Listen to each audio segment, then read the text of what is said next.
now tuned into the best, the house of consciousness. On Black News 102. You can't front, you know you've grew. Sa.neter studio is for them that truly know. Sa.neter TV too. Bringing real talk to me and you. With busting pinatas. In the house of consciousness, damn it.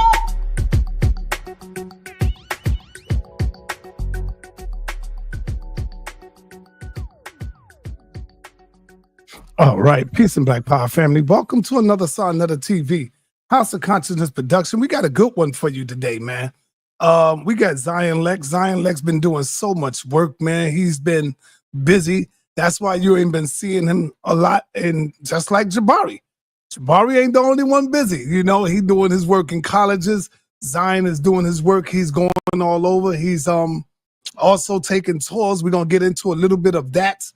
He's taking a huge tour to the museum. And so we're going to get into a little bit of that right there. And we're going to talk with our brother Zion, man, who have definitely evolved in terms of the Medu Neter. We already know he's a master teacher and scholar when it comes to the Hebrew and when it comes to the Torah. We already know that. So just to give my brother his accolades, his flowers now. He's doing great. So I open up the floor, say shalom to my brother Zion. What up, man? Zion in the building? You on mute? Okay.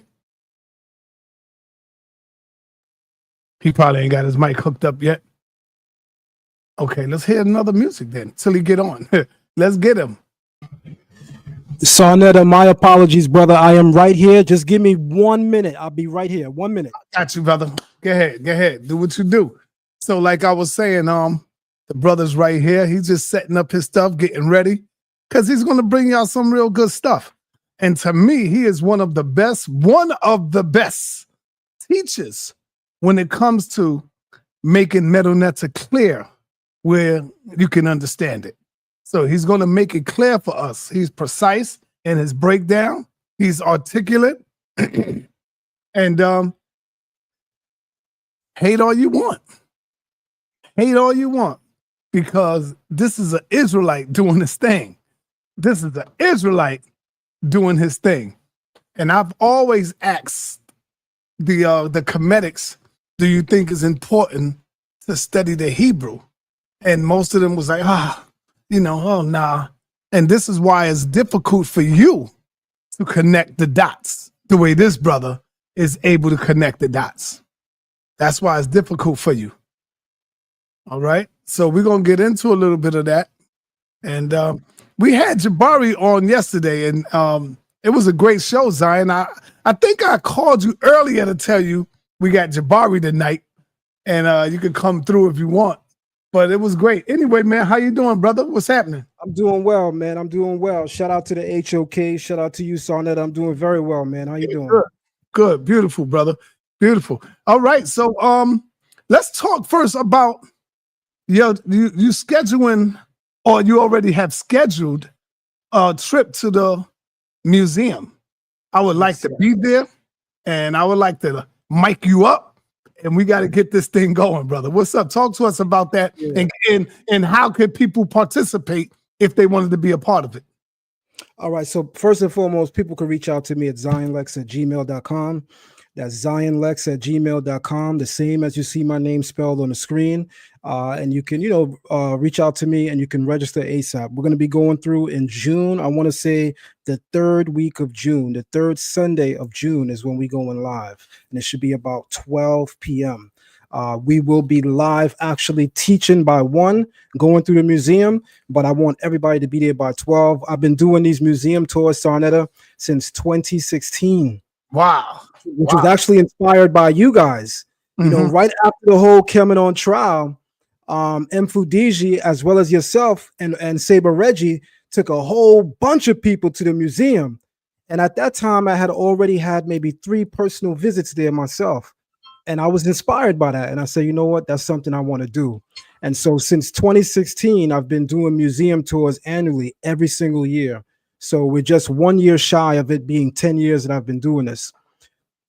Also, I just wanted to point out, I watched your video yesterday, and you said, Zion is getting really good in Medu Neter. He's been doing it for 2 years. Correction, sa.neter, since 2017. Since 2017, I just wanted to make a quick live correction. Since 2017, I was studying Medu Neter, and finally, studied under the tutelage of a teacher, and even had amazing conversations. I mean, lengthy conversations behind the scenes with Baba Heru. Baba Heru would call me sometimes an hour, sometimes 2 hours. And the only thing we talk in sa.neter is Medu Neter. So he's been very inspirational behind the scenes. I got to tell you that.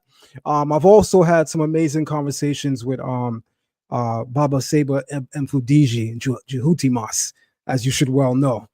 Was even considering joining his class, and we know we had some hiccups behind that, but he's an amazing teacher and definitely someone that inspired me to want to dig a little deeper in the Medu Neter. You on mute, brother Sa. Shout out to Minister Inky in the building. Inky, I don't know what's up with you. I call you all the time. You don't pick up the goddamn phone. I don't know what's wrong with you, man. You bugging. The last time you text me, I called you right back. You ain't pick up the phone. But anyway, Zion, have you received any pushback from anybody, like any of the Kemetic teachers of jealousy, of hatred, or anything like that? Well, I think over the years, it goes without saying that you're gonna have contentious rivalry. I don't know if I don't know if I want to say jealousy, because I don't really know too many of these people personally. But Right. you're naturally gonna have competitious contention and rivalry when you're dealing with a subject matter that a person happens to have been a part of for a set amount of time. So let's say if I use Reggie for an example, Reggie's been doing this for beyond 30 years, and we all know that. He's probably getting closer to 40 years of actually enlivening this, right? So somebody like myself that has a little less than 10 years into digging into the culture and the language, you should expect him to be a bit of an overseer, as it were, over it. So I don't take that personally, but I will say that the lesser people, of which there's always a lot, those are the ones that be jumping out the window. Oh, Zion ain't doing the Medu Neter, and these are people that couldn't spell Medu Neter in no language, especially the Medu Neter. Well, brother, I see your work, and what made me give you a call yesterday, because I was on your channel, I was on your TikTok, and I was strolling through watching your videos, and then I came across the video where you was at the museum, and you was going in and you was breaking it down. I don't know what tomb you was breaking down, but you was like on your knees a little bit, bent down. That's from 2018. That's the tomb of Kemet. No, you killed that priestess. She's from the Middle Kingdom period in Egypt. She's a priestess. Her name is Kemet. And that's in the Middle Kingdom part of the Egyptian exhibit at the Metropolitan Museum. And that clip was from 2018, brother sa.neter. That's awesome. Hey, just like I say to the Kemetic teachers that it is important for y'all to study the language, to study the Hebrew, do you think it is even important for the Hebrews to study ancient Kemet or Kemetic signs like you do? I would say absolutely, because part of Hebrew and biblical narrative places the children of Israel, the Israelites, the Hebrews, in Kemet. So why wouldn't you want to have a backdrop for understanding ancient Kemet? Like I give you a little insight. This might be a little controversial for my community, and even perhaps the Kemetic community, but I'm a person that I believe in speaking truth. So follow me clearly. You have a term, Nisu. You can call the prince sa.Nisu, which is to say like the son of the king, right? In Hebrew now, you have the term Nasi. Nasi is prince. But in the Medu Neter, sa.Nisu is son of the king. Isn't the prince sa.neter the son of the king? Yeah. So what I'm suggesting then is the Hebrew term Nasi is a borrowed term coming out of Kemetic culture, coming out of the Kemetic legacy. And that's not something new to Hebrew thought, because even the title Rab or Rabbi, that's a title born by the Akkadians, and that's from the Israelites having experienced exile in Babylonia. And when Israelites were exiled in Babylonia, or Hebrews were exiled in Babylonia, they began to adopt new titles that you didn't see early on in the Bible used by any of the patriarchs. So in the late period, at about approximately 3rd century BCE, all the way to the 4th and 5th century BCE, or I guess we can say till present day, the term rabbi is actually a term used among Babylonian Semitic speaking people. So what I'm saying then is there are terms that Hebrews employ which show a number of things. It shows places that we have interaction with, and it shows our rich understanding for these cultures, for us to adopt these terminologies, because you have to have respect and even a measure of love for a culture if you're going to adopt some of their dearest terminologies to use it to describe some of your dearest figureheads. All right. When we get into his presentation, you're going to see why he is qualified to teach the Medu Neter, and you might want to participate. So I'm going to definitely be in the building. It is the season of Passover, festival of unleavened bread, and Easter. Jabari did a show yesterday, and he showed where Easter comes out of Kemet. He was correlating it and showing it. Do any of these holidays originate in Kemet? Absolutely. When you talk about Easter, Easter is absolutely borrowed ideology from that of ancient Kemet. But I also want to be clear, every Hebrew Israelite also teaches that. We teach that Easter is a Kemetic originating celebration, and therefore, as a result, we say as Hebrews that is not our indigenous culture. Right. So we don't practice that. But we do acknowledge that in the Christian world and in Christian thought, their observance, their practice of Easter comes clearly out of Kemet, but it also has Mesopotamian influence on it, because, and that's the thing about the ancient world, it's kind of hard to paint something with one brush and say it's all Kemet, as if to think that things are a monolith, is just one way. Because and that's the conversation I was having with Reggie. Right.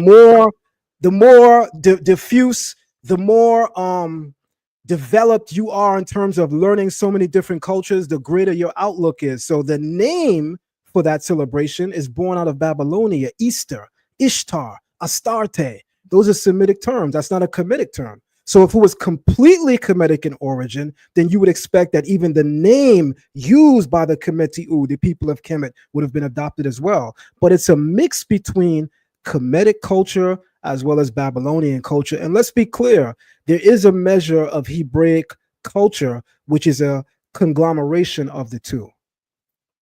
The Israelites lived in Kemet for centuries, according to biblical stories. Who are they represented? Who are they represented as in extra biblical historical texts? Excellent question. So scholars are arguing that linguistic terms such as apiru, as used in Kemet, or habiru, as used in Kemet and Mesopotamia, could possibly be the people that we're calling the Hebrews today. So, for instance, in the period of Jehotimas III, Tutmos III, there's an inscription of a people pressing wine inside of a wine vat, and they're using their feet to step on wine. The name of the scenery in the Medu Neter and even in the museum exhibit are the Habiru pressing wine in ancient Egypt. So these are a particular group of people who their social class is that scholars are arguing that either they were captive soldiers that were forced into this type of labor, or that they were just the underprivileged and lower class of the society that was performing this labor. But the point, nonetheless, is that these people are actually given the title Habiru. And we can see that from around the 15th century BCE, which is the 1400s. We're talking about the era of Tutmos III. I asked Jabari a question yesterday, and it seems to be some confusion going on. Jabari said yes to the question, but when I looked in the comments, there were a few people saying, no, he's wrong. They are not. Are the Hixos foreigners? First, let me ask you, are the Hixos the Hebrew Israelites? That's a very tough question to ask. Yes. It's a very tough question to ask. The people branded in Kemet as Hikasut, those Semitic shepherds coming from the Levantine and coming from parts of Mesopotamia, Can the Hebrews fit under that general blanket term? Absolutely. But did it originally represent Hebrews? No, it did not. So the Hixos represents the western branch of what's called the Amorite Empire.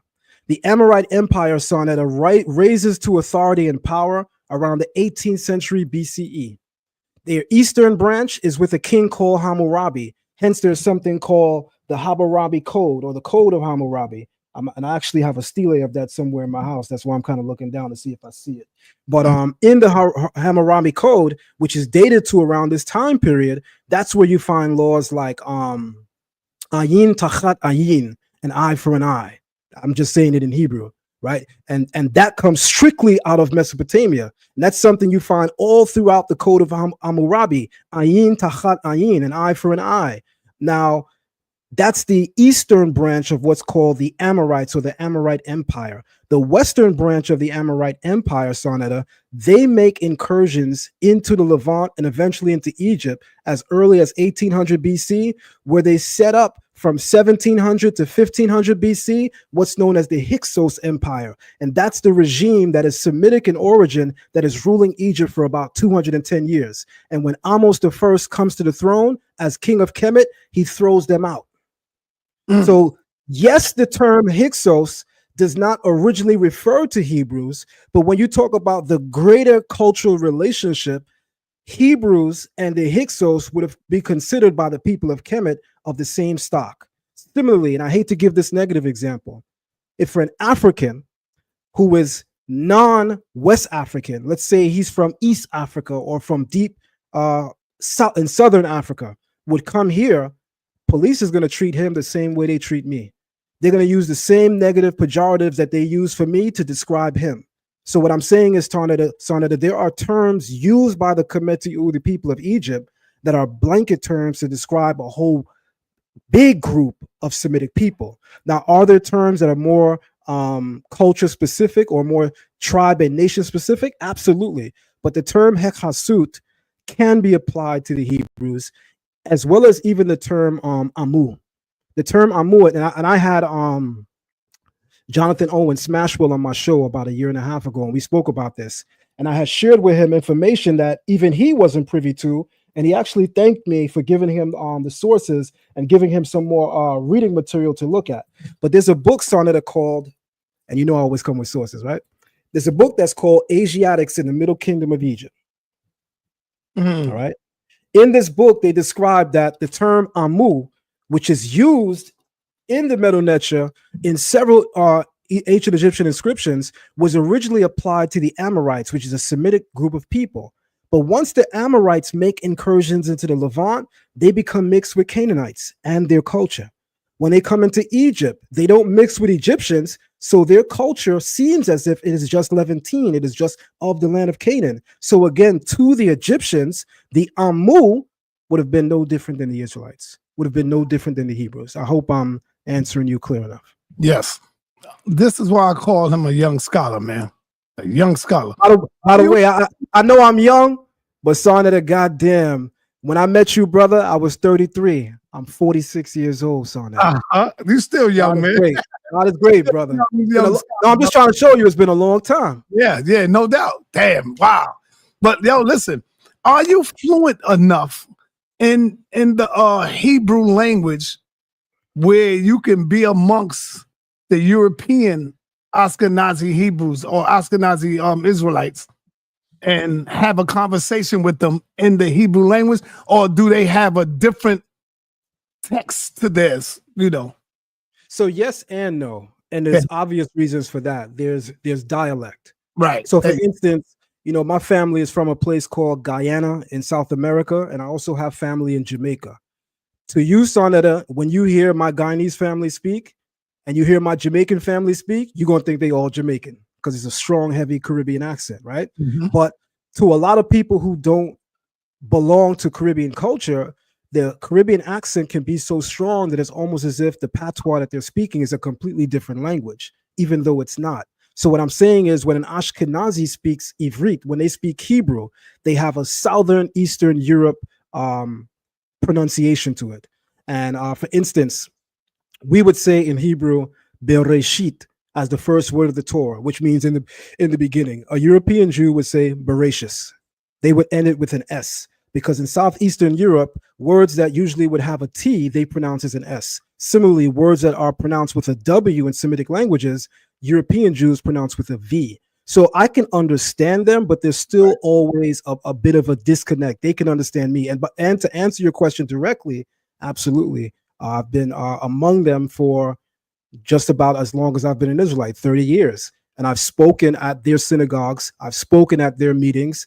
And I've challenged much of their teachings. The same way in which, sa.neter, I present myself in the conscious community as a person that will challenge information when I think something's wrong, or will add to information when I see that something's right. I've been the same thing even among European Jews going back to the year 1996, which is about 2 years after I've come into this understanding. All right. Is there any Medu Neter that can prove the Israelites existent in Kemet? Absolutely. Absolutely. There's a clear indication of that. And there's a number of stele in Kemet. For instance, you have what's called, and this is just a miniaturization, but just to show your audience on it, if you could just focus on the screen so they could read the back. All right. That says Merneptah Stella. Yeah. Right? This is a miniaturization of it, right? Yep. This is it right here.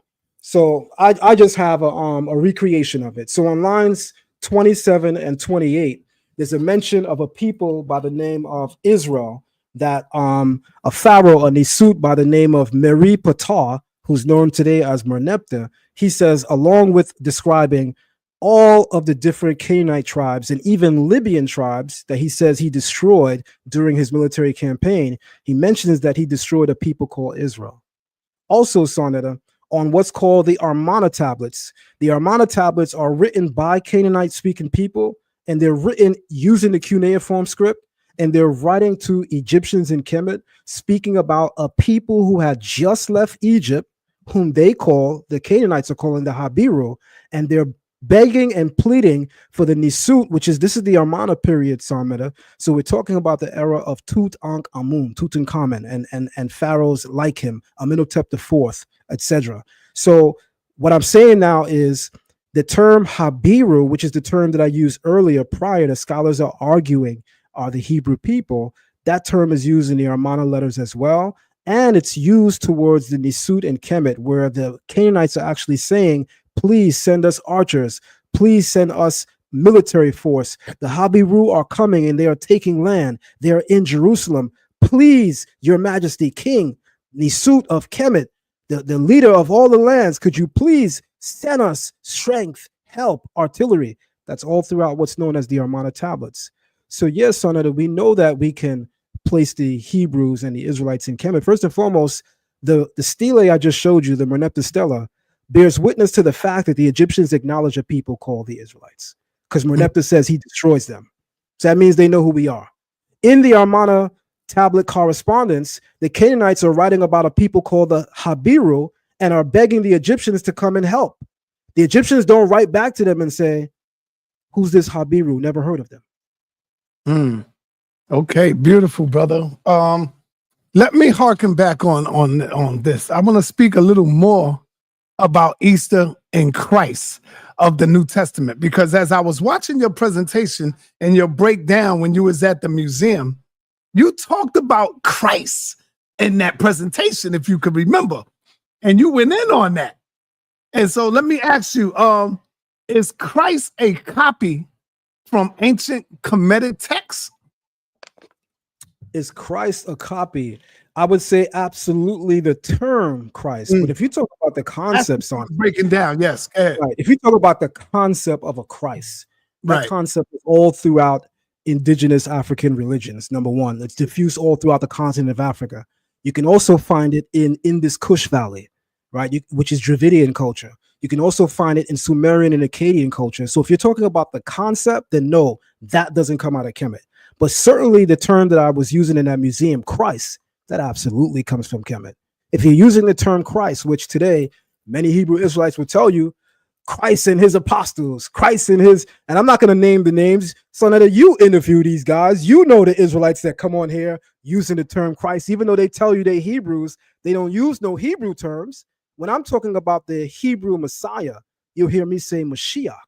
I'll use a term that's indigenous to our culture because it captures the imagination and the thinking of those that coined the term so that it would mesh well with what we're dealing with. You will never hear me say the Christ. You will never hear me say Christ because that is not part of my culture. So what I'm saying now is the term Christ as adopted in Christianity to apply itself to the Christian religion is absolutely coming from Kemet, along with much of what frames what we're calling Christianity today. Wow, beautiful teaching, brother. Today is considered to be Good Friday.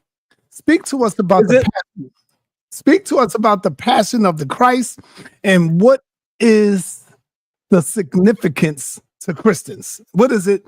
Why is it so significant to Christians? Okay, so this would be around the time of what's called the death and resurrection of the Judaic Messiah, the Messianic figure, whom the world calls Christ. So they would be celebrating his resurrection, the 3-day resurrection story. So that's where that would be.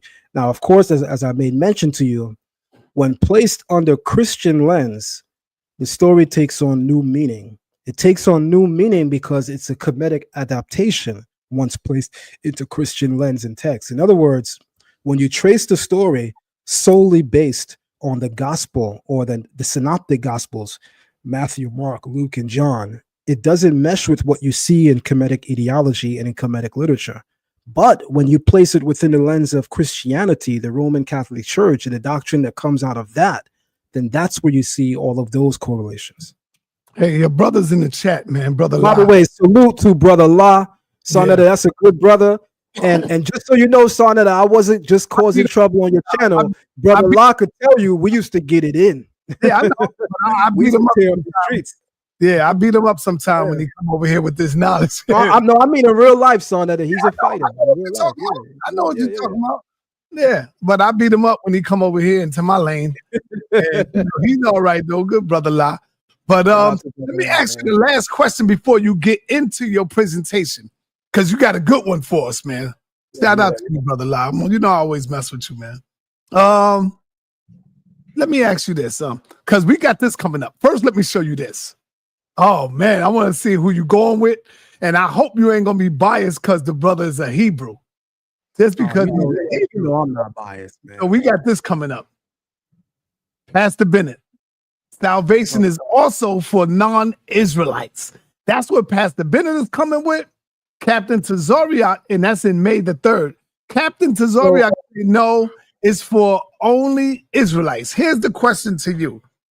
Is salvation for everyone all the same or just for Israelites according to the Bible?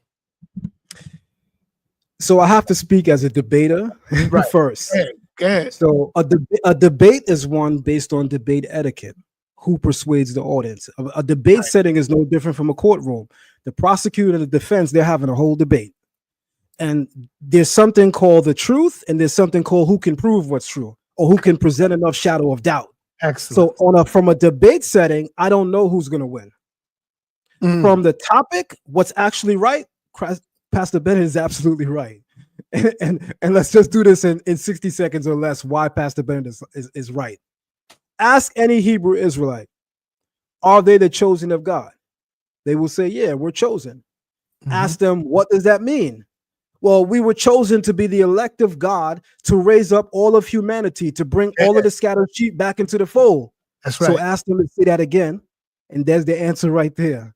Because if we were raised to bring all the sheep into the fold, if we were chosen to raise up the spirituality of all humanity, how are we saying salvation is only for the Jew? And sa.neter, I'm into the New Testament now, right? So even in the writings of Paul doesn't disagree that salvation is also for the Gentile nations. But he says this: salvation to the Jew first, then the Greek, as a pseudonym to describe all of the worlds, all of the nations, using the term Greek, but he means all of the Gentile people. But he says salvation to the Jew first. And we understand that because even as Black people, we say we saving ourselves, even though we got black people that care more about everybody else than themselves. But we want to do for self before we care about others. Our mother will put it in this way: clean up your goddamn yard and your room before you go outside and clean up others. Right? So salvation is to the Jew first and the Greek second. But the point is, sa.neter, salvation is for everybody. It's asinine to be talking about salvation is only for the Hebrews. It would defeat the point and concept within Hebraic doctrine that we are supposed to be the chosen of God. Because the real question is, dingbat, what was we chosen for?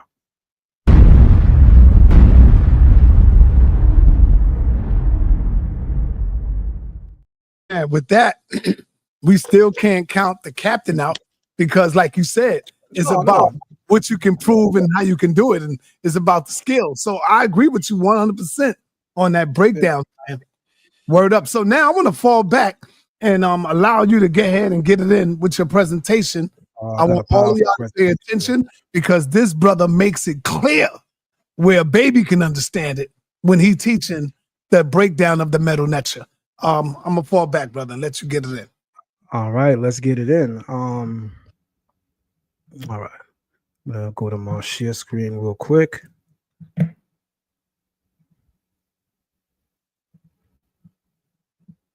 And I'm not going to know when it's seeable. I'm going to be relying on you. Screen. So just let me know, sa.neter, when everybody can see my screen. Yes, we can see your screen. All right. So shout out to you, sa.neter. Like I said, we've been knowing each other for quite some time, brother. Right. Quite some time. I think one of the only people that know you in this current era of the conscious community longer than I is perhaps Brother Shaka, not even perhaps Brother Shaka, Jabari, and Reggie. I think pretty much everybody else, well, not mentioning the elders, obviously the elders you knew, right, but I mean the newly coming people, I've known you much longer. So it's with great honor that I'm able to bring this presentation here, sa.neter, because as men and as black men first, we may have issues, but we should always be able to get over those issues. So look at us many years removed from the time that we met, and we're still able to come together and do things great. Right. Correct. So I want to definitely give you your flowers. So let me say this. I have an online academy, everybody, that's entitled Learn Torah Hebrew Academy, where I teach a number of things. I teach ancient culture, ancient history. I'm a polyglot. I read and write in several languages, and I read several languages. And so I would love for anyone that would love or has a hunger to learn more to go and check out my online academy at patreon.com/learn Torah. Today's presentation is a Medu Neter presentation. Let's have some fun with it.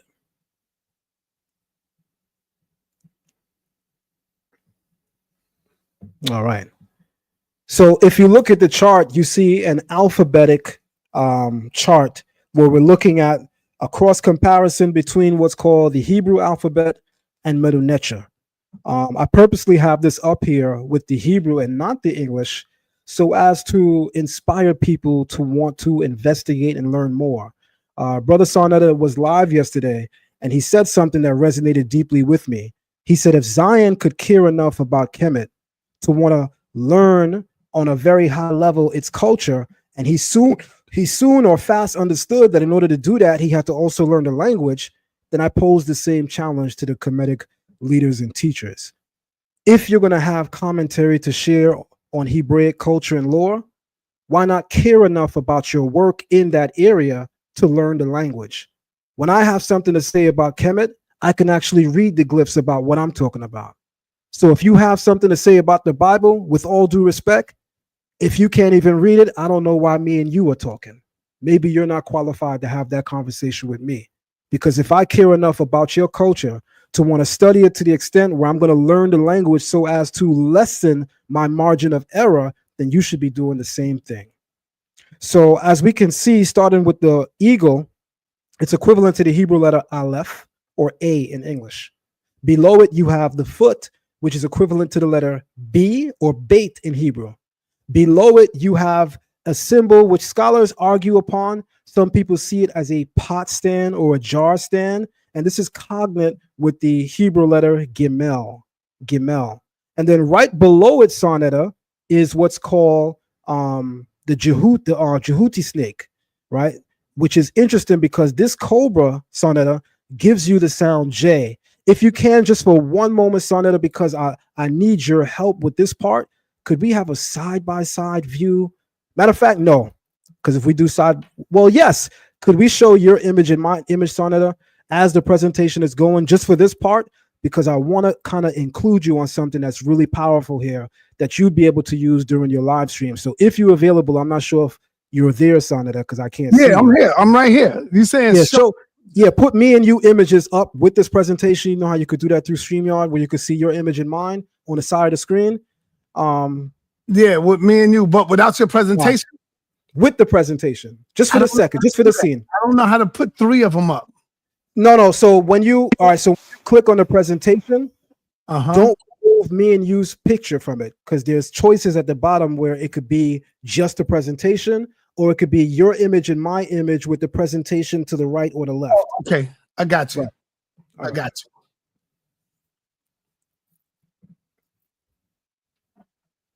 Let's keep going for the choices. There you go. There you go. Because I even want you to look at something. Now, I'm going to put my arrow on the screen so you can see my arrow, right, sa.neter? Yes, I see it. So that's the Hebrew letter Gimel. sa.neter, when Hebrew Israelites come on your platform, don't you normally hear them saying things like, y'all saying Jesus? The Bible don't got no letter J. The Hebrew language don't got no letter J. You ever heard a Hebrew Israelite say that, sa.neter? Yep. Well, that's somebody that hasn't really investigated and studied Hebrew, because I'm about to show you the J in Hebrew. You ready? Dang. So right below this Hebrew letter Gimel, you'll notice is another Gimel. But this Gimel has the sound of a J. Right to the left of it is the Jehuti cobra snake, or the upright snake, which is the cobra. And it has the phonetic J in the Medu Neter. So we know that the sound J is not 500 years old, as incorrectly taught by a certain group of particular Hebrew Israelites, because I can show you, sa.neter, the Jehuti symbol going back to 3200 BC in ancient Egypt. So we know that the letter J can't be 500 years old when there are Jehuti inscriptions in ancient Kemet, which is before Kemet even becomes a nation. Before Dynasty 0, you have the J sound. I can even take you as early as Islam, which is about 690 AD or CE, and show you that the angel that the Bible calls Gabriel, they call Jabril with a J. And Islam is about the 7th century Common Era, and that's much older than 500 years. So clearly, the J is not 500 years old. And I would say any group of Israelites still teaching that would have to update their information. That's absolutely incorrect. And here is where I use the opportunity to educate a little bit more. In Hebrew, sa.neter, there are 7 letters with a double sound. They're known as what's called the Beged Kafet letters. That's a mnemonic for Beit, Gimel, Dalet, Kaf, Pe, Tav. And that stands for what's called the Beged Kafet letters. Those 7 letters have a soft sound and a hard sound. The letter Gimel in Hebrew is one of those Beged Kafet letters, meaning it has a hard sound and it has a soft sound. The hard pronunciation of the letter Gimel is a G. Like give me, like going.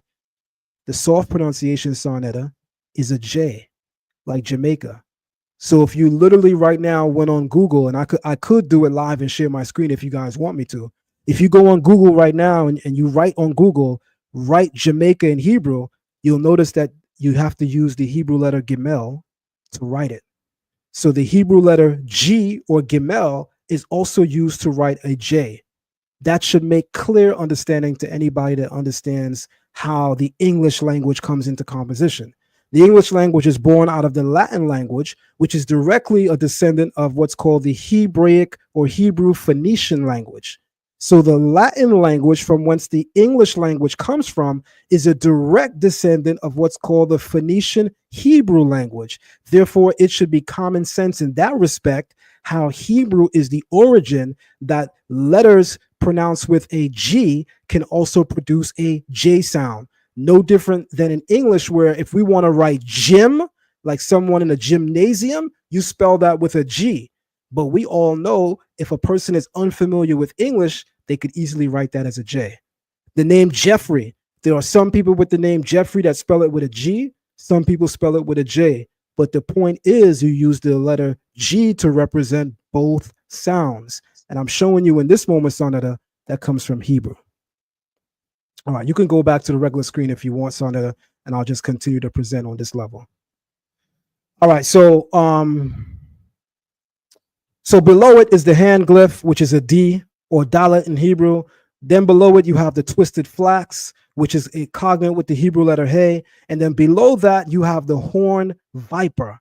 The horn viper at the end of a word or as a suffix in the Medu Neter is a masculine pronoun, right? Giving you he, him, his, right? A masculine pronoun, he, him, his, right? So, and that's all I'm going to give you guys. I'm not going to go through all of them right here. If you guys want to learn more, you could join Jehuti's, Jehuti Mas's Medu Neter class. That's Mfudiji. And I want to shout out to the people who are really doing Medu Neter in the community. If you guys want to learn more, you could go to his class. For all the Hebrew Israelites, you can absolutely come to my class and I'll show you everything. But let me move on.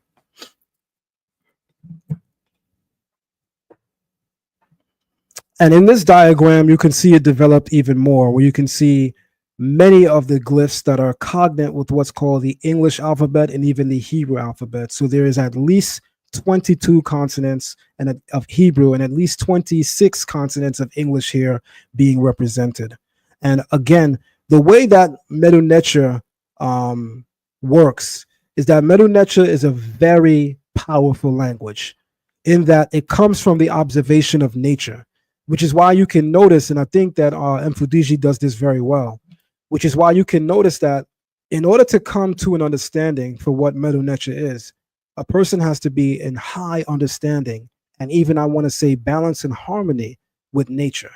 So speaking the language has the potential of putting a person on accord with nature. By the way, that's supposed to be the intent of language on a whole. A lot of us would relegate that language is utilized or employed for us to communicate one with another. And yes, that's the surface level. But as it is above, so it is below. There is nothing, sa.neter, that we are doing and that we are saying that does not have duality to it, that does not have depth to it. So on the baseline, yes, language is used to communicate, but language at the highest levels can also be used to connect one or place one in a position of cosmic harmony, being in harmony and balance with the universe or with the creator of the universe. And when you study Medu Neter and when you study ancient Hebrew, you can see that concept clearly. The harmony, the intrinsic harmony, the potential for that within the language itself. Again, I'm not going to go through every single of these glyphs because I have something to focus on a little later. What does Medu Neter mean? Well, let me first clarify something that I learned from Baba Heru several years ago. I think going back to at least 2017, maybe 2018. He had shared with me that the term neter develops over different time periods. So that in the Old Kingdom period, they were saying Neger, Neger, as if it would be spelled Netjer, Neger. By the time you get to the Middle Kingdom period, it was more properly pronounced based on the glyphs we see as Netcher, Netcher. And by the time you get to the New Kingdom period of Egypt, you're now seeing it represented often in glyphs with the pronunciation of neter. So I don't want anybody to think that the term neter is the only term phonetically used to describe the language of Kemet, the language of the people, right? The term neter is mostly a New Kingdom utilized term, not to say you can't find it in the Middle Kingdom, but it's mostly employed in the New Kingdom, same as netcher, mostly employed in the Middle Kingdom, same as nedger, mostly employed in the Old Kingdom period. Medu means words of, and neter or necher means God in the singular. So Medu Neter literally translates as the word of God or God's word, or i.e. divine tonation, divine speech. I want us to also notice that the Egyptians are using a flag to represent Medu Neter. The flag is the necher part. Next to the flag is a stick, which is called med. And next to it is the hand, which is also a D. So the stick, which is med, is a biliteral consonant having two or more letters, two letters, which is M and D. And then you have the D. A person may ask, Well, if the stick is already equivalent to MD, why would the hand be there, which is a D as well? That's because of what's called a phonetic complement. So when you're reading Medu Neter, ancient Egyptians like to write in a stylized form for artistic reasons, right? And so as a result, they have built into their language what is called phonetic complements, because the D hand glyph that my hand is on right now, the arrow is on, really doesn't need to be there because the D is already present in this biliteral glyph here. The purpose of it here is for aesthetic reasons, and it's forming what scholars or grammarians refer to as a phonetic complement. Below that, you have the quail chick, which is acting as a vowel, which is oo. So together you have Medu. I also want to point something out. We never say in describing the language, Neter Medu. Real We quick, always, yes. I know you don't see the chat, but Asar MK said he's correct. You're correct. So we got the Medu Neter breakdown is in the building as well, and they saying you're Right. correct. Shout out to that brother. Shout out to the brother. Shout out to him. If you want, you could bring him on, son. Shout out to him. Yeah. So again, when we say the language, though, when we actually say the word, no one says Neter Medu. We all say Medu Neter. So Right. a person may want to ask, well, why is the flag written first, which gives us the pronunciation Neter, even though we pronounce it Medu? Shouldn't Medu be before it? So no, that's something that's called honorific transposition. Honorific transposition means that because we seek to honor the deity's name or title will be placed first in the writing, even though when we go to speak it, we pronounce it last. And that's called honorific transposition, where we change position of the words. You place Medu last when writing it, and you place Neter first when writing it, even though when we go to say it, it's actually in the reverse, Medu Neter. And that's called honorific transposition. Then you have the kneeling man with his hand pointed towards his mouth. That's the determinative. A determinative in language is what is basically a language classifier. So for instance, if I was to write 3.27 on the screen right now, no one here could definitively tell me what I just wrote. Yeah, Zion, I know what you wrote. You wrote that it's 3:27 p.m. Nope, that's not what I wrote. Yeah, Zion, I know what you wrote. You just wrote 3 and 27. No, that's not what I wrote. All right, so Zion, what did you wrote? I was trying to write $3.27. Well, wouldn't you need the dollar sign? Absolutely. The dollar sign is what we call a determinative. That's classifying 3.27 as talking about money. So in language, determinatives act as language classifiers that categorize how to view, conceive, and visualize what we're taking in, how to understand what we're visualizing. So the kneeling man with his hand pointed towards his mouth can represent a number of things. It can represent a person that's thinking. Oftentimes, and you guys even see it in pictures from great African-American figures such as Malcolm X, you'll see Malcolm X in pictures with his hand to his temple. Sometimes you'll see him with his hand near his lip. That's a universal gesture for a person being in depth of thought. So that can represent thinking, that can represent speech, right? It can even represent eating, right? So eating, speech, thinking are among a number of things that this determinative could represent.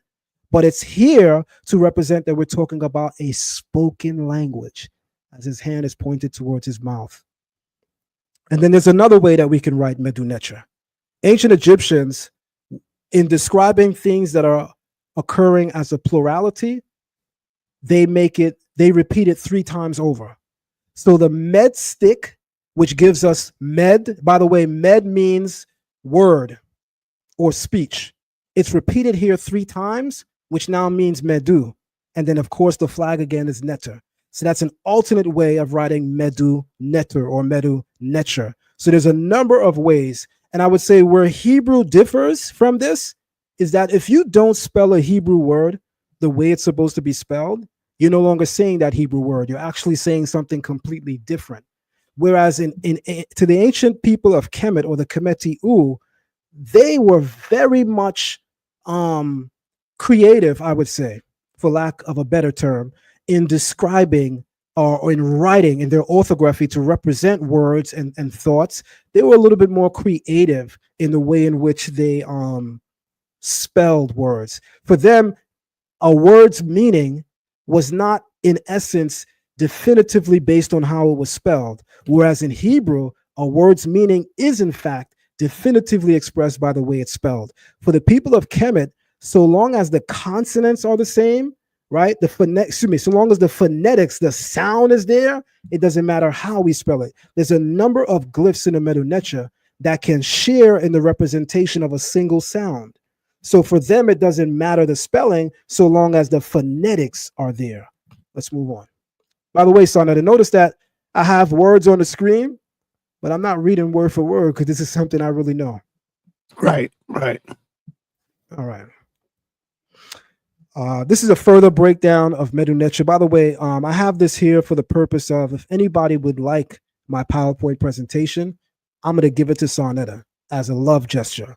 Sa.neter, for many, many years, I have been on your platform and I've done a lot of work, and I see my work as giving to you, and I want to continue that legacy. So if you would like to offer this on your Patreon, sa.neter, for the use of your Patreon subscribers, the PowerPoint presentation, I'm going to send it to you free of charge so that you can put it on your Patreon so that your Patreon members can have.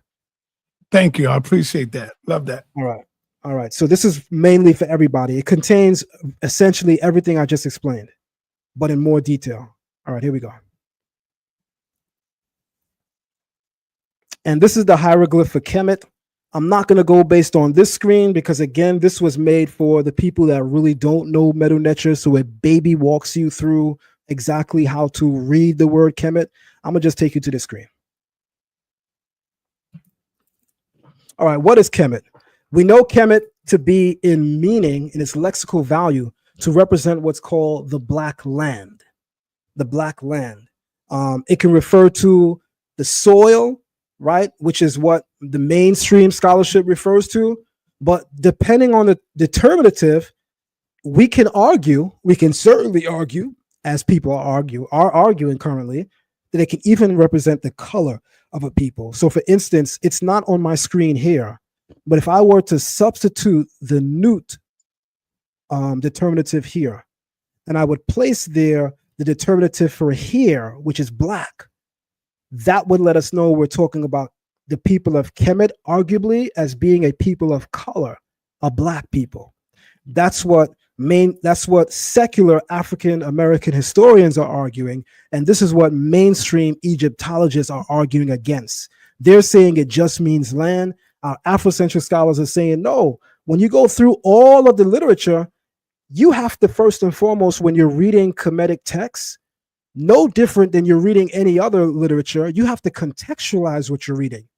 And Kemet helps you to do that in a beautiful way because they add determinatives at the end of words to classify the way in which you are to understand what they're writing. So this determinative is not always at the end of Kemet. Sometimes you'll see a kneeling man and a kneeling woman, and you'll see 3 strokes. And that's talking about the people of Kemet, the Kemeti-U. Or you will see the determinative for here, which literally looks like a piece of curly hair, and that's the determinative for black. And you actually see that in the Kemetic literature.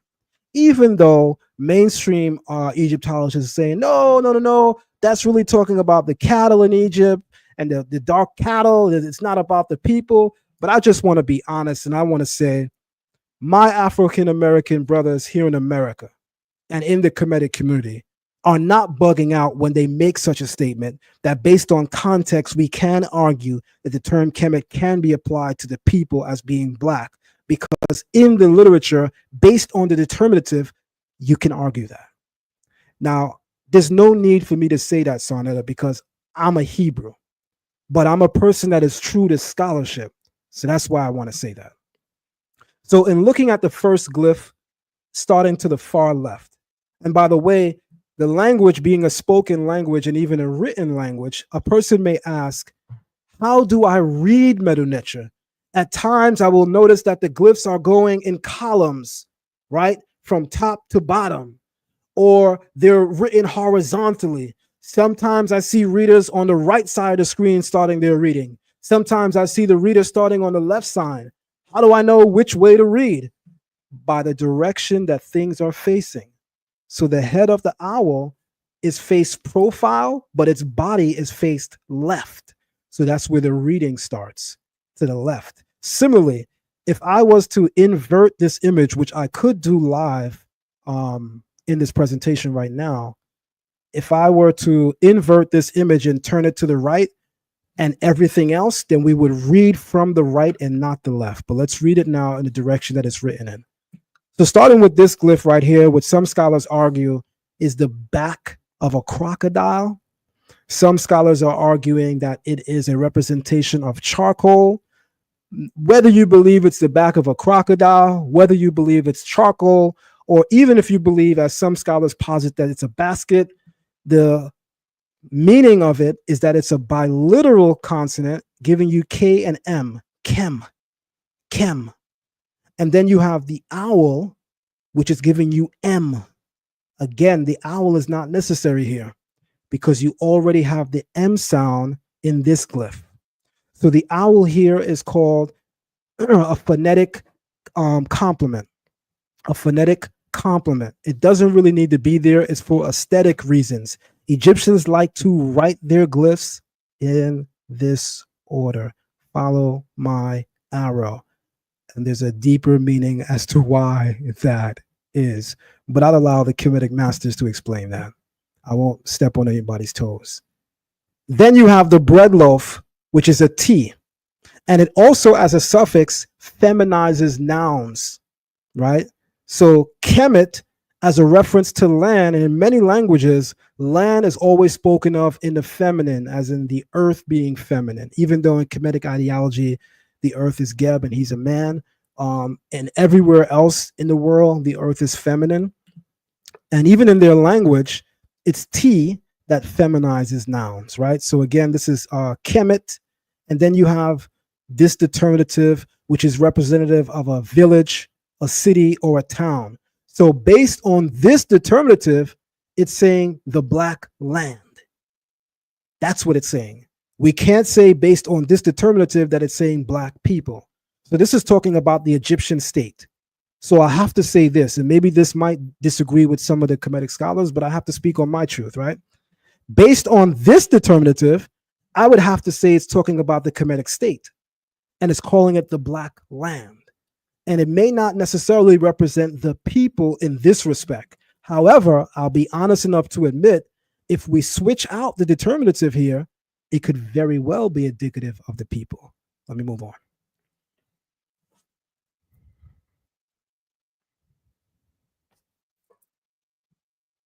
All right, let me go back to the flag.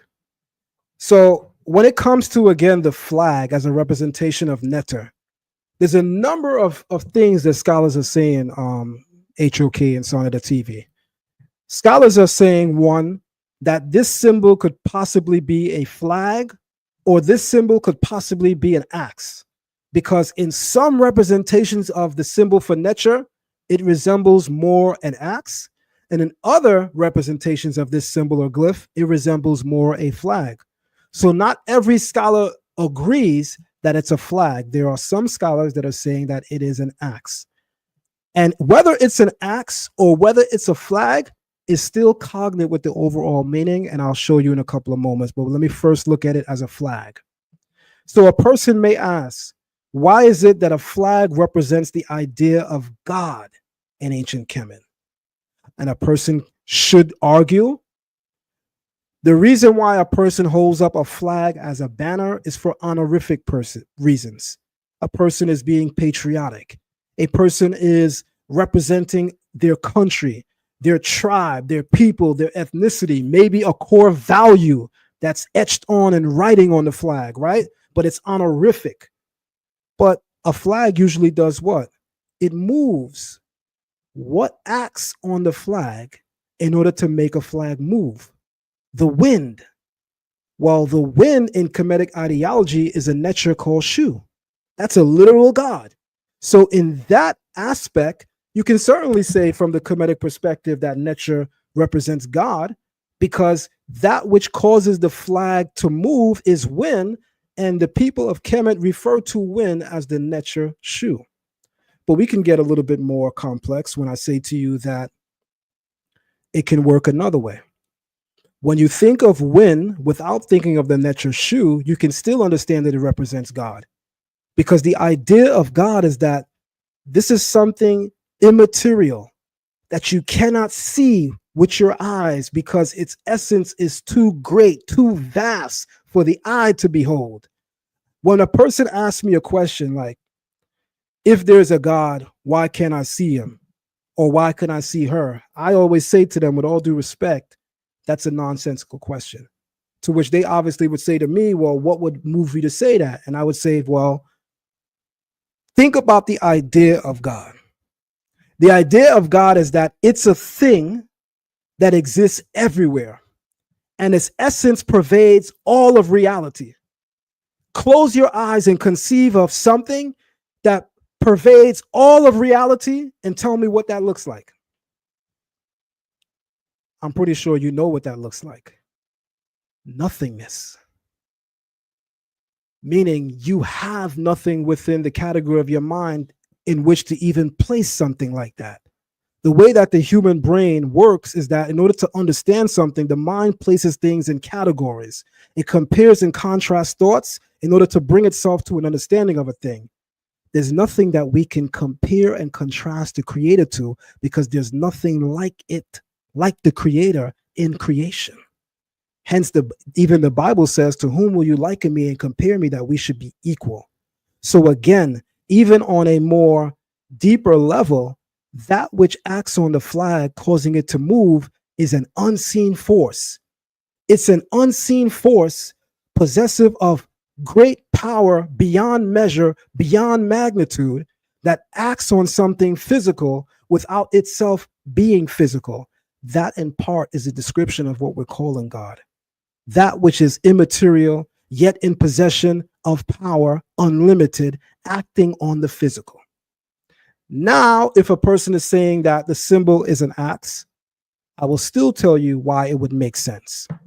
In order to pick up an axe and wield it to hack or chop down a tree, it takes what we call in Hebrew, koach, which is strength. The idea of God in several languages in the world is that you literally notice when you speak of the creator in many of the attributes, one of the main attributes is to refer to the creator as the Almighty or the all-powerful one, the one who is all strong, all powerful, almighty. So the idea of might, power, and strength is cognate with the idea of God. And it's in this respect that an axe can represent God. But here's where things get a little bit interesting, Sandra. If you open up the hieroglyphic dictionaries, and I would say Budge's hieroglyphic dictionary, and you go through volume 1 and volume 2, look up the word neter and notice that one of the meanings of neter, it's spelled differently. It's spelled with a different glyph. It means strong. One of the meanings of neter also means strong or strength, or i.e. power, which would now take us into Semitic thinking. The Semitic words for God are rooted in words for strength and power. So the Hebrew word El literally means power. Elohim is immeasurable power, which means then, sa.neter, we can argue day and night over whose culture is first. We can argue day and night over who borrowed what from who. But I like to think, sa.neter, that simple minds in conversation look to discuss the things that divide and separate us. Great minds in conversation look to discuss those things that unify and empower us. Rather than us wasting precious time, we're in the fourth quarter, we down, the enemy is up, and we infighting among one another. Instead of wasting precious time arguing about how we differ, why not employ those conversations that talk about where we agree? Those are the conversations that empower and unify us. I want to see more of those. Let me move on. The feminine form of neter is netert, even as I made mention earlier that the T as a suffix, the bread loaf, it feminizes nouns. So by simply adding a T to neter, it becoming netert, this is now talking about a goddess, right? Or the divine feminine, right? And here is where knowledge of multiple languages is helpful, because even in Hebrew, we have a letter called tav, which feminizes Hebrew nouns. Where did this come from? Where does it originate? These are questions we should be asking. Why is there such harmony in the grammatical structure of Semitic speaking languages spoken in Levant and even African based Semitic languages spoken in parts of Africa? Is there an ancestor to all of the above? How did these things come together? Let me move on. And this is the hieroglyph or the Medu Neter symbols for Maat. You first have the feather, right? The ostrich feather, which in the singular, the ostrich feather can also be masculine. Ma'ah. Everyone talks about Maat, but I've delved into the Book of Gates. In the Book of Gates, there's a masculine deity not often spoken of. I don't hear too many Kemetic teachers talking about him, but there's a masculine deity referred to in the Book of Gates by the name of Ma'ah, which is the masculine form of Ma'at. So again, the ostrich feather on its own is Ma'ah. Then you have the bread loaf, which is a T. Together, that is Ma'at. And then you have like the egg-shaped oval, which is acting as a determinative for the feminine, similar to Ma'at. She's also a determinative, but she's a determinative, Ma'at, kneeling with an ankh by her knees and the feather of Ma'at standing out from her headdress or her crown. She's a determinative for herself to represent the goddess Ma'at. So together, this is saying Ma'at. So, by the way, can we just stop the screen for a second and just me and you?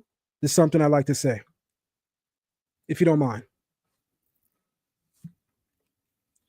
All right, we only halfway through, sa.neter. We only halfway through. But let me just say this right now, sa.neter. Even as I mentioned earlier, right?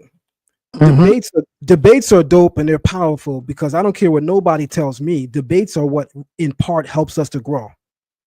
That's how we can gain more insight. I've learned a lot from people I've debated. I've learned a lot from watching the debates. You, sa.neter, have a huge following because people are learning a lot from your channel by observing and witnessing and watching these debates. But let me also say this.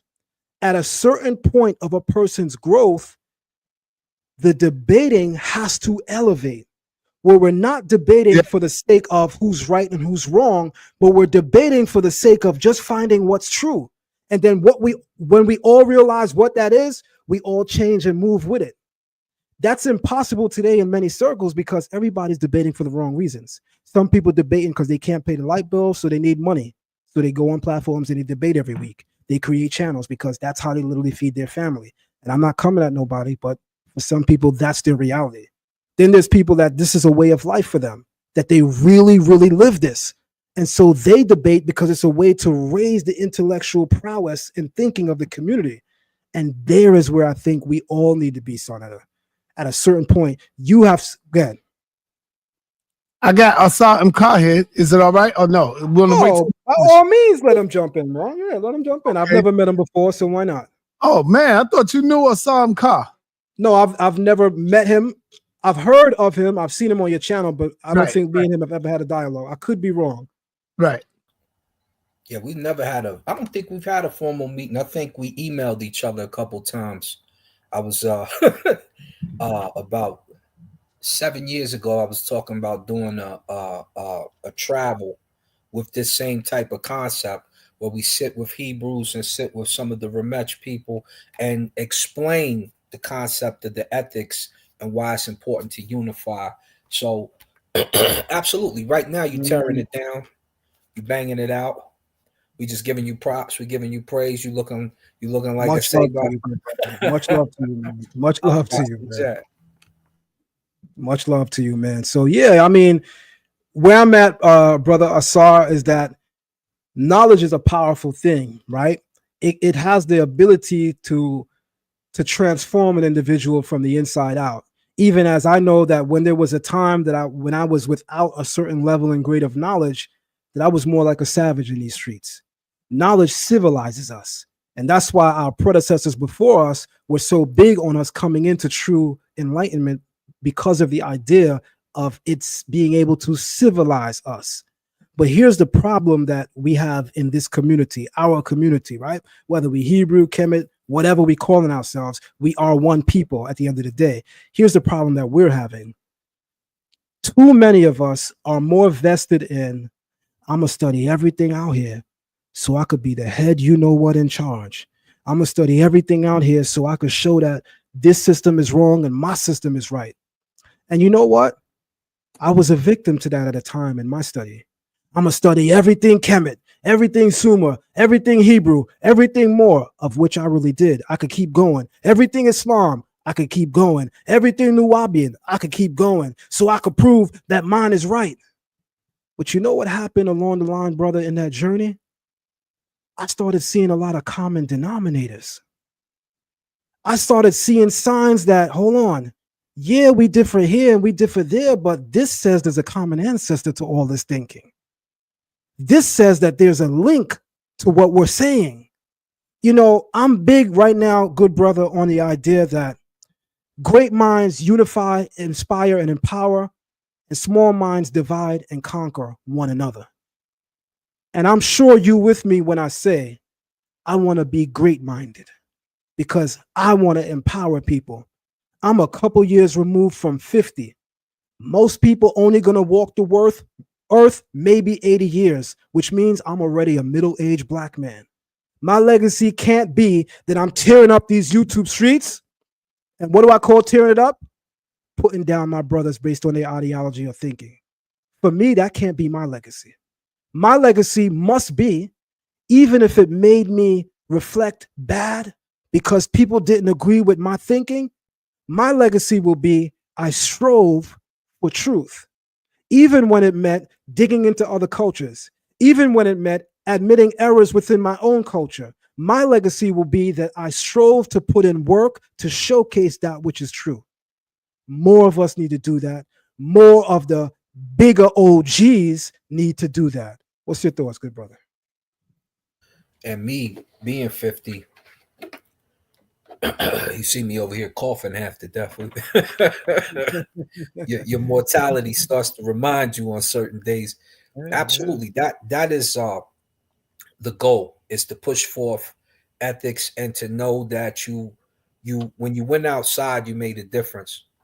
Because we could do the ministry in our house all day. Did you go outside and talk and move your people with the information that you have? So you and me also both being former prize fighters, we go and we've dealt with the youth, the hardhead youth, the one that the mama can't control in the house. And I'm sure if you're like me, you'd have made that difference. Yes. And with me, it was Maat. At some point in time, it was even the Quran. At other points in time, because I come from a house of preachers, it was the Bible. So come on, thinking is very important when you make those types of statements. When we step out to these people who, you know, they want to see the drama, of course, which debates are fun, but when it comes to building, it's very important that we set down a precedence, that we start to build an ethic code. Right now, I'm listening to certain channels. We got Africans arguing with African Americans, Jamaicans, and I'm like, did y'all forget how to be black? And so you can start to see the difference in what we were before to now, based off of what they're getting from school and their new ideas and reconstructions of history, how it actually happened. I couldn't agree with you more, good brother. I just have one more slide to go into, and I think you and I should have an interesting build on this. So don't leave, sa.neter. Don't let him go down. I want him to be here for this build. This is the infamous Israel stela. Of the Merneptah stele, which of course there's a lot of controversy about what this is actually saying. So let's deal with it really quick. I have more slides to show, but this will effectively be my last slide. But let me go back for a second. So on the Reneptostella, he names a number of things. He names people, he names regions, and he even names the names of these people, such as he's talking about a people called Ashkelon, which is here spelled as Iskalon. Iskalon. The single reed leaf can be an E, an A, or even today some people say I, right? Which is why you might see this symbol used for Imun. Imun, as in the deity Amun. Some people may say Amun, some people may say Imun, but you'll see this glyph often used as the first glyph, giving you an I, an E, or an A. Then you have the folded cloth, which is an S. Then you have the hill, which can be a K or a Q. Then you have the eagle, which is an A. The recumbent lion is an L. So together you have I, S, K, A, L. The recumbent lion can also be an R. Ancient Egyptian language does not have an L sound. An L sound is indigenous to Levantine and Mesopotamian speaking peoples. The Egyptians, when they want to represent the the L sound, they use the recumbent lion, which in the Old Kingdom period and even in the Middle Kingdom period is the R. Now, why would they use a symbol R when they want to represent foreign words that have an L sign? And you would only know that if you knew something about linguistics. In linguistics, the difference between the letter R and the letter L is the stroke of your tongue. When you say R, your tongue goes down. When you say L, your tongue has to hit the roof of your mouth. Linguistically speaking, the difference between an R and an L phonetically is that you move your tongue up to say L, it's ending at the roof or palate of your mouth, and you put your tongue in a downward position to say R, literally as your whole mouth comes down or it caves in. So that's why they chose the R glyph to represent the foreign sound of L. So together, again, this is I, S, K, A, L. The water ripple is an N. Then you have the Kasut glyph, denoting a foreigner. Egypt is a flat land, right? I'm from Brooklyn. We have a place called Flat Land. sa.neter knows about that. Egypt is a flat land. To the far north are the mountains, the mountain ranges of Saudi Arabia, of the Middle East, etc., etc. To the far south are the mountains of Kush, Ethiopia, etc., etc. So to the Egyptians, to the far north is mountains and foreigners, and to the far south is mountains and foreigners. So their glyph for foreigners is the Kasut glyph, which is a mountain range.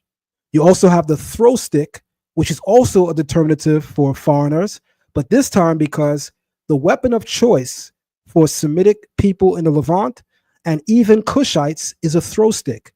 So Egyptians use the throw stick as a determinative for foreigner based on that idea. And together, this name is Ashkelon. Those that can read Hebrew, you can see it also in the Hebrew. Also on the Reneptostella is a name called Canaan. Canaan. And that's how you pronounce it in Hebrew. This is the cup, which is a K or a C. The eagle again, which is an A. The water ripple, which is an N. The outstretched arm, which is an A. Then you have the water ripple, which is an N. And then you have the outstretched arm is an A. So the people of Kemet refer to Canaan as Ke-na-na, Kenana, Kenana. And they're letting you know that these people are an Egyptian because they attach at the end the determinative for foreigner, the Kasut glyph and the throw stick. And then at the bottom, we have the controversial glyph. Before I give my interpretation of it, I'm going to ask a fellow Medu Neter scholar, Asar M. Ka, to tell us what this glyph says to the best of his understanding.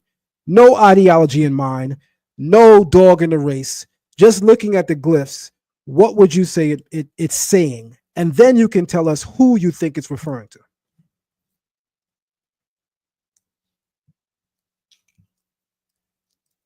You on mute, good brother. The way that you have it parsed here, it's going to make the two release are going to make our Y sound. Our doorbolt here is going to give us a Z to S sound. These two strokes will always make the E sound, like you see them up here in Ashkelon. So it says Yisri Ari. Actually, Yisri Ara, because this stroke here would make this a literal sound for Ra anytime you see this stroke. And this throw stick would make them a foreign people.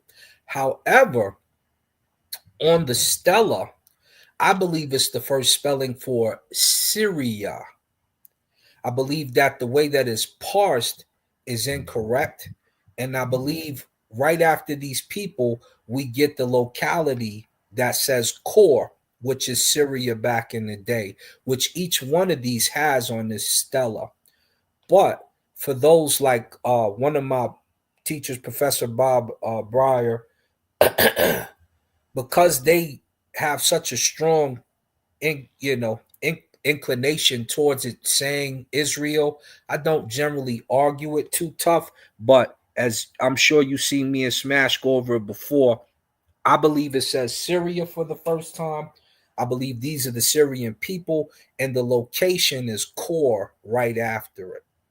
But this is a very strong, compelling. There's about 5 of these in ancient Medu Neter where they think it says Israel. Yes. This is probably the strongest case for it. I totally agree with that. And I love your very objective way that you approached it. I don't hear any bias, which is always a great thing. But let me add something right now. Would you agree that the Syrian people would be considered a Semitic stock of people, or are you saying that Syrians are Canaanite? At that time, I don't know if they were either or. They went under a term called Syrioi. Right. So it could have even been Greek at that time, but we know they were Asiatics, possibly Turkish, and they're in the locality where Israel is going to become, and they're a little above it as well. So the makeup of the people, if I go into the Journal of Egyptian Archaeology, the makeup of those people is probably different at that time. Different. I'm glad you said that, because chronology is important when we talk about a person's or even a people group's origin.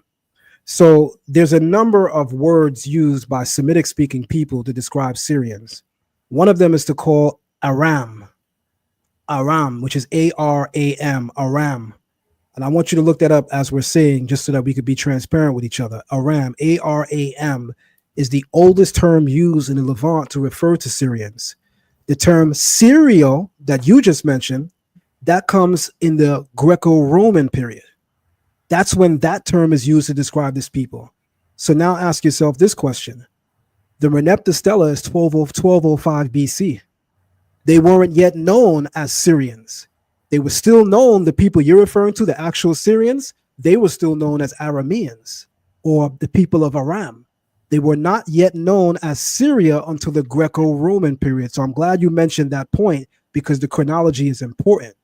The time period that term is employed, Syria, that dates to the Greco-Roman period. You don't have an attestation for that in the New Kingdom or in the Middle Kingdom or in the Old Kingdom. During those periods, they're called Aram. So I would argue, as many scholars are arguing, that I wouldn't call this the Syrians yet at 1205 BC, because the Syrians are not known as Syrians at that time. They're still being called Aram. Similarly, go ahead. No. Go ahead, finish up. I was going to say one more thing. Yeah. Similarly, as you know, this stele also has a name called Chehenu. Do you know who the Chehenu are? Absolutely. Right. Who are they? Chehenu, well, the Chenahu are usually the referred to as Libyans on occasion from the north, and sometimes referred to as Europeans outside coming into Kemet. As time goes on, it switches where they start calling the Greeks, and I believe even some of the Romans, Chenahu. So it starts as the northern Libyan. That's right. And we can even find a glyph where the name Libu is spelled out. They're just using the recumbent lion as an R. So some people pronounce it as Ribu. Some people understand that that glyph can also represent an L. So they say Libu, just as we know them today, the Libyans. We don't say Ribians. The Kemetic people wrote them as Ribian, but we have to understand context. That R glyph can also represent the L sound, especially when talking about foreigners. And that's my point here, brother. And this is further why I'm emphasizing that that last R, as scholars are arguing, is more likely an L. Even you acknowledge that the throw stick is a foreign determinative. So it's describing a foreign people. Syria, the people of Syria, number one, never had the phonetic, even in the Greco-Roman period, of Syria with two R's, only one. Two R's, only one. And the R here with the dash or the stroke above it, that tells us, as you know, good brother, to read this ideologically, or as some people would say, to take it literally. So when you see that dash, that could literally also mean a mouth, right? Because that dash tells us to look at this thing literally. Am I right, by the way? That's right. It means it Right. would be like a literal mouth for like raw. That would be like a literal mouth. But we also must understand that the rules change a bit because we're not within the Kemetic paradigm. We're talking about a foreign people. So because we're talking about a foreign people, we must employ the second way in which we look at this dash. And that second way would mean that it is changing the sound. The sound is no longer an R because it's descriptive of a foreign people. And these foreign people is Israel. And so that last R should respectfully be an L. And that's why many scholars are arguing that point. So here's what I would say in retort, and I like your breakdown. Is very compelling for sure. And I've talked to scholars concerning it. The issue is in front of these two reed leaves is another letter or two. Starts with Tim and another letter. When we get to this part, it's going to look like it says more of the term. Get out of here, yo. More of the term Syria for the first time as opposed to saying Israel for the first time. So for the scholars and for the people watching, we're looking at the first time that Israel would be pronounced or the term Syria would be pronounced. Before we get to Israel, we have Kor and we have the term Syrioi, which comes into play before the term Israel. So if you look at the parsing of the words, which we don't see here, I could pull it up, but if you look at just the parsing of the words here, they've got Yisriari or Yisriya, and then this will be the mouth of the people speaking, right? So the reason why when we get to this R here at the back with the stroke at the bottom, right behind the bird for the people, several times on the Merenptah stela, you're going to see this mouth and this stroke, and it pronounces itself as Ra. So it's meaning that the people of that land are being spoken to or they're speaking. You have it for Kemet, you have it for Ashkelon, you have it for all 7, I believe, localities that they're speaking towards, which is why it wouldn't make sense to put it here if they wanted it to be an L, when up here for Ashkelon, they use the lion. Because that lion could be put here and then there's no confusion. But because I think this is the first time it says Syria, and then you have the people, and then right afterwards you have the place that they were calling Syria by the name of Kor right behind it. And each one of these localities has that same thing right behind it on the stela. It'll say the people, and then it'll show their land. It'll say these people from so-and-so. I think in this case, this is saying Syria for the first time as opposed to Israel.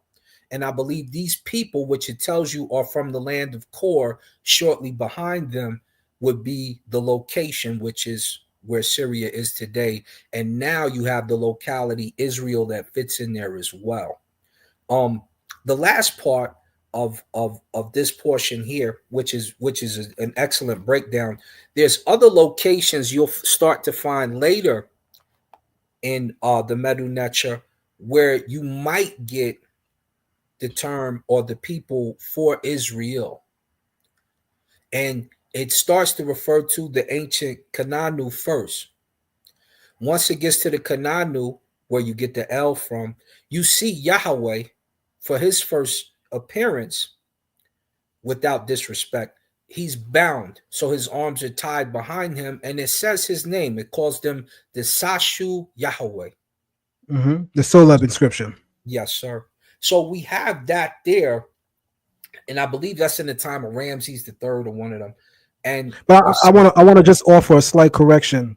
Yes, scholars aren't arguing that the bound figure on the Soleb inscription is Yahweh himself. They're arguing that that's representative of the Shasu people, because all of the groups that are bound in the Soleb inscription, the figure on the actual inscription is indicative of the people and not their God. This particular group of people is the only people listed with the name of their God. Everyone else just tells you who they are as a people group, as a tribe and ethnicity. But these people are called the Shasu of Yahweh. And so the bound figure is not Yahweh being bound, but it's a Shasu, a Bedouin, a Semitic person being bound. Just wanted to add that slight correction. Absolutely. So the Shasu Yahweh, then you've got another clan from Israel, which you find later, the Shasu Reuben. Then you've got another clan that you find in Israeli names, the Shasu, not the Levite, but the I think it's Reuben or something like that. So there's like 4 different names that have Israel types that are under Shasu, and it tells you those people.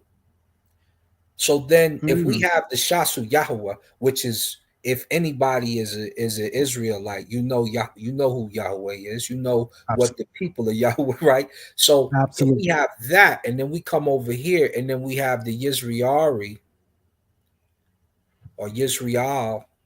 If we take the R as an L, as Zion said, now we've got a confusion of as to who is who and what is what. When you got clear Shasu Yahweh, you got clear Shasu Reuben. You got clear Shasu, different Shasu that have the Israelite names. You know what we could do? Oh, yeah. We know what we could do, and we probably should do. I told sa.neter I only have about an hour and a half to 2 hours. I would love to come back with you and just look at the Medu Neter, where we can together go through not just that mention of Israel, but we could start at the beginning of line 27 where the mention starts, and even bring it to 28. What that does for me and you is it gives us the ability to do what you're doing in part right now, which is comparing and contrasting the use of the glyphs as representative of these foreign people, right? So we can look at line 27 through line 28 in the Medu Neter and give the community a beautiful demonstration. And by the way, I love this, because this is how disagreement is supposed to happen between mature individuals in our community. I do not dislike you because your name is Asar M. Kemp. You should not dislike me because I'm a Hebrew Israelite. The thing that should cause dislike is moral and ethics and the lack thereof. That should be a dislike. And if that's something that a person lacks, as my brother, as your brother, we should reach out our hand to build that morale, to offer inspiration, but not to come on these platforms and chop down. So I greatly appreciate that, good brother. Absolutely. My pleasure. Really, and let's do it, man. That's what the people need, deserve. And plus me and you will have fun with it, because you probably seen us on builds before where we going back and forth over the Medu. Yes. Yes. We would have a lot of fun, man. So sa.neter, I'm not sure if you're free, but let's set this up, man. It's Friday. So as you know, my Sabbath is tonight. And as I told you, I only have about an hour and a half to 2 hours. So let's bring me and this brother back as early as next week, and let's go through the Medu Neter. I'll design a nice flyer for it. If you could get the brother to send us a picture, an image. Put it I got one. Hey, Zion, you and Asar will have a beautiful conversation, because the brother is definitely respectful. He's respectful. You know what I'm saying? So he knows a little bit about the Hebrew, not more than you, but he knows it. He's very respectful. I think that'll be a good conversation between y'all two. That would be a bad conversation. I'm already enjoying him and his decorum, and he's an OG. And that's something I always have a lot of respect for. So big salute to you, Asar. Continue to what you're doing. sa.neter, this has been the end of the presentation. It was a light one for the community. Yeah, just now to kind you're of going to teach a class, right? You did tell me you was going to a class. No, not another class, but it's just Friday. You know, this is my one day off. I work Sunday through Thursday. Right. Yeah. All so right, thank you for the opportunity, man. Appreciate you coming through, man. I won't be so sick next time either. Goodness. All right. All right. Peace, y'all. Peace, Di. Take care. All right. Take care. All right. Hey, outside, where you go, man? Damn, Assad jetted too. Yes. Yes. Well, they said last week is not ready.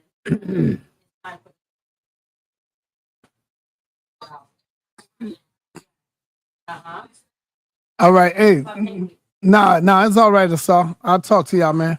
Peace and blessings, y'all. We out of here. Great show. Nah, Assad. I was just saying, good. Peace, man. We out. I'm out. Peace, brother. Peace. I'm